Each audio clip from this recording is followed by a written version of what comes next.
তিকরিতের এক ছোট্ট গ্রাম, নদীর ধারে দুলয় মাখা পথের মাঝে এক ঘর। সেখানেই জন্ম নেয় এক শিশু। তার জন্মের আগেই হারিয়ে যায় বাবা, আর মায়ের চোখে শুকিয়ে যায় আশা। দুঃখ, নির্যাতন আর একাকিত্ব, এই ছিল তার শৈশবের সঙ্গী। তবু সেই ছোট্ট ছেলেটির চোখে ছিল এক অন্য আগুন। একদিন বড় হবে, একদিন সবাই তাকে চিনবে।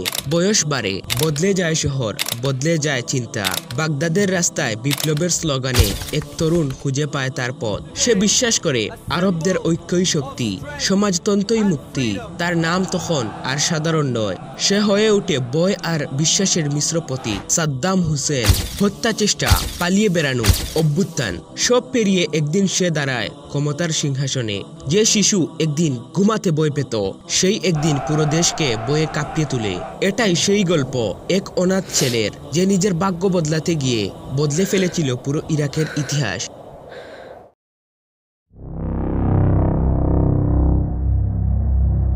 সাদ্দাম হোসেনের জন্ম 1137 সালের 28 এপ্রিল ইরাকের তিকরিত শহরের আল আজওয়া নামের এক ছোট্ট গ্রামে। জন্মের আগেই তার বাবা নিখোঁজ হয়ে যান, ফলে পৃথিবীতে আসার আগেই সাদ্দামের জীবনে দুঃখের শুরু। তার মা সুবহাতুল ফার আল মুসাল্লাত জীবনের শুরুতেই একের পর এক বড় আঘাতের মুখে পড়েন। প্রথমে স্বামীকে হারান, তারপর 12 বছর বয়সী ছেলেকেও ক্যান্সারে হারাতে হয়। এই গভীর সুখ তাকে মানসিকভাবে ভেঙে দেয়, ফলে ছোট্ট সাদ্দামের যত্ন নেওয়া তার পক্ষে কঠিন হয়ে পড়ে।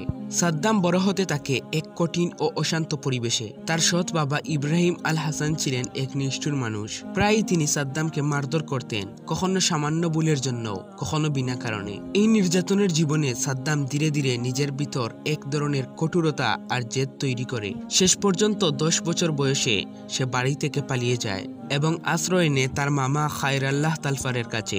মামা খায়রাল্লাহ তালফার ছিলেন একজন প্রবল আরব জাতীয়তাবাদী এবং সুন্নি মুসলিম। তিনি সাদ্দামের জীবনে পিতার ভূমিকা পালন করেন এবং তার চিন্তাধারা গঠনে বড় প্রভাব ফেলেন। বাগদাদে থেকে সাদ্দাম পড়াশোনা শুরু করেন একটি জাতীয়তাবাদী বিদ্যালয়ে। সেখানে তিনি আরব ঐক্য ও স্বাধীনতার ভাবধারায় উদ্বুদ্ধ হন।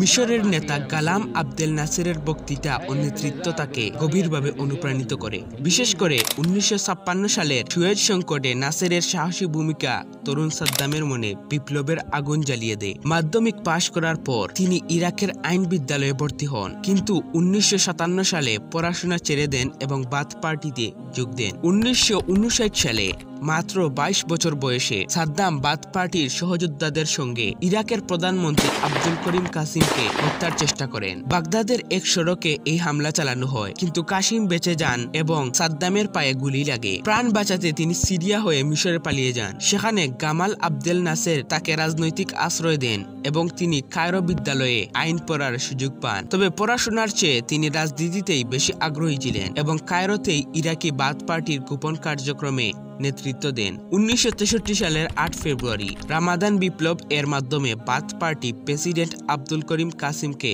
হত্যা করে ক্ষমতা দখল করে। তখন সিরিয়া থেকে ফিরে সাদ্দাম হুসেন দ্রুত পার্টির নিরাপত্তা শাখায় যোগ দেন এবং শত্রু নির্মূলে ভূমিকা রাখেন। কিন্তু একই বছরের নভেম্বরে দলীয় দ্বন্দ্বে বাথ পার্টি ক্ষমতা হারায়। প্রেসিডেন্ট আব্দুস সালাম আরেফ তাদের গ্রেফতার করেন।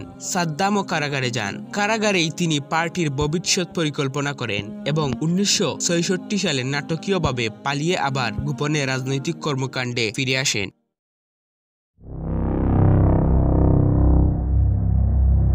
1968 সালের 17 জুলাই ভোর রাতে ইরাকে ঘটে এক রক্তপাতহীন অভ্যুত্থান, যা ইতিহাসে 17 জুলাই বিপ্লব নামে পরিচিত।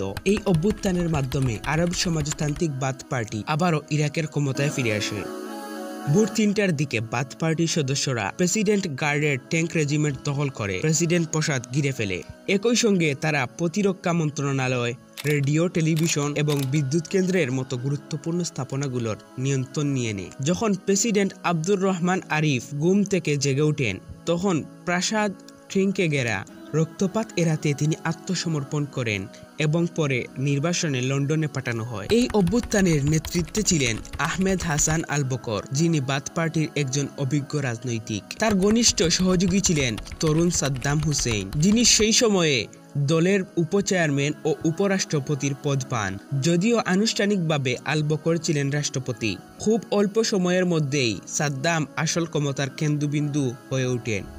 তিনি দেশের নিরাপত্তা ও গোয়েন্দা সংস্থার দায়িত্ব নেন এবং ধীরে ধীরে এক কঠোর ও কার্যকর নিয়ন্ত্রণ ব্যবস্থা গড়ে তোলেন, যার মাধ্যমে তিনি রাজনীতি ও প্রশাসনের প্রতিটি স্তরে নিজের প্রভাব বিস্তার করেন। অভ্যুত্থানের পর সাদ্দাম ইরাকের নিরাপত্তা ব্যবস্থাকে নিজের নিয়ন্ত্রণে নিয়ে আসেন। তিনি আমন নামে একটি অভ্যন্তরীণ নিরাপত্তা বিভাগ সহ 5টি বড় গোয়েন্দা সংস্থা গঠন করেন। এসব সংস্থাকে তিনি ইচ্ছাকৃতভাবে একে অপরের সঙ্গে প্রতিযোগিতায় রাখেন, যাতে কেউই এককভাবে অতিরিক্ত শক্তিশালী হয়ে তার শাসনের জন্য হুমকি হয়ে উঠতে না পারে। এই কৌশল তাকে ধীরে ধীরে অপ্রতিরোধ্য শক্তিতে পরিণত করে। 1976 সালে আল বকর অসুস্থ হয়ে পড়লে প্রায় সব দায়িত্বই সাদ্দামের হাতে চলে যায়। 3 বছর পর 1979 সালের 11 জুলাই আল বকর আনুষ্ঠানিকভাবে পদত্যাগ করেন এবং সাদ্দাম হুসেনকে উত্তরসূরি হিসেবে মনোনীত করেন। 16 জুলাই 1979 সালে সাদ্দাম আনুষ্ঠানিকভাবে ইরাকের রাষ্ট্রপতির পদ গ্রহণ করেন। ক্ষমতায় আসার মাত্র 6 দিন পর তিনি দলের ভিতরে ষড়যন্ত্রের অভিযোগে 68 জন সদস্যের নাম ঘোষণা করেন। পরবর্তীতে তাদের মধ্যে 22 জনকে মৃত্যুদণ্ড দেওয়া হয় এবং দলের অন্যান্য সদস্যদের দিয়েই তাদের মৃত্যুদণ্ড কার্যকর করানো হয়।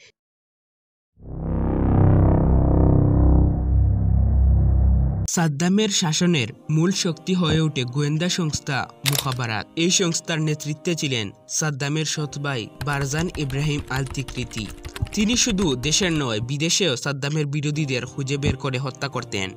হিউম্যান রাইটস ওয়াচ প্রতিবেদনে উঠে আসে, ইরাকে ছিল ব্যাপক কারাবন্দী, নির্যাতন, গুম ও মৃত্যুর এক অমানবিক চিত্র। কিন্তু সাদ্দামের শাসনের সবচেয়ে ভয়াবহ অধ্যায় ছিল 1988 সালের হালাবোজা গণহত্যা। উত্তর ইরাকের কুর্দি অধ্যুষিত হালাবোজা শহরে ইরাকি বিমান থেকে ফেলা হয় রাসায়নিক অস্ত্র, মাস্টার্ড গ্যাস, সারিন ও বিএক্স। কয়েক ঘন্টার মধ্যে শহরটি পরিণত হয় মৃত্যুপুরীতে। প্রায় 5000 মানুষ মারা যায়, আরো হাজারো মানুষ গুরুতর আহত হন। এই হামলার নেতৃত্বে ছিলেন আলী হাসান আল মাজিদ, যিনি পরবর্তীতে কেমিক্যাল আলী নামে পরিচিত হন। অন্যদিকে সাদ্দাম তার শাসনকে টিকিয়ে রাখতে শুরু করেন এক বিশাল প্রচারণা অভিযান। সাদ্দামবাদ নামে নিজের মতাদর্শ গড়ে তুলেন তিনি। ইরাকি প্রাচীন সুমের ও বেবিলনি সভ্যতার উত্তরাধিকারী এবং তাই আরব বিশ্বের নেতৃত্বের যোগ্য। তার প্রচারণার মেশিন প্রতিনিয়ত তাকে তুলে ধরত বীর নেতা, জ্ঞানী, রাজা ও ধর্মপ্রাণ মুসলিম হিসেবে। উপসাগরীয় যুদ্ধের সময় তিনি পতাকায় আল্লাহু আকবার লিখে নিজেকে ইসলামের রক্ষাকর্তা হিসেবে উপস্থাপন করেন। এই সময় ইরাক জুড়ে শুরু হয় এক অদ্ভুত ব্যক্তিত্ব পূজার সংস্কৃতি। সাদ্দামের ছবি, মূর্তি, ব্যানার আর মুরাল ছেয়ে যায় প্রতিটি রাস্তায়। স্কুল, অফিস, দোকান, এমনকি নোটের উপরও ছিল তার মুখ। কখনো তিনি নিজেকে বেদুইন পোশাকে দেখাতেন, কখনো কৃষক বা সৈন্য হিসেবে, আবার কখনো পশ্চিমা পোশাকে আধুনিক নেতা রূপে। তিনি প্রায় 100টি বিলাসবহুল প্রাসাদ নির্মাণ করেন, যেগুলো তার ক্ষমতা আর অহংকারের প্রতীক হয়ে ওঠে। বেবিলনের প্রাসাদের প্রতিটি দশম ইটে খোদাই করা ছিল তার নাম। হিউম্যান রাইটস ওয়াচের হিসাব অনুযায়ী সাদ্দামের শাসন আমলে প্রায় 3 লাখ মানুষ নিহত বা নিখোঁজ হন। ইরাক তখন একদলীয় রাষ্ট্র, যেখানে সব ক্ষমতা ছিল সাদ্দামের পরিবার ও ঘনিষ্ঠদের হাতে।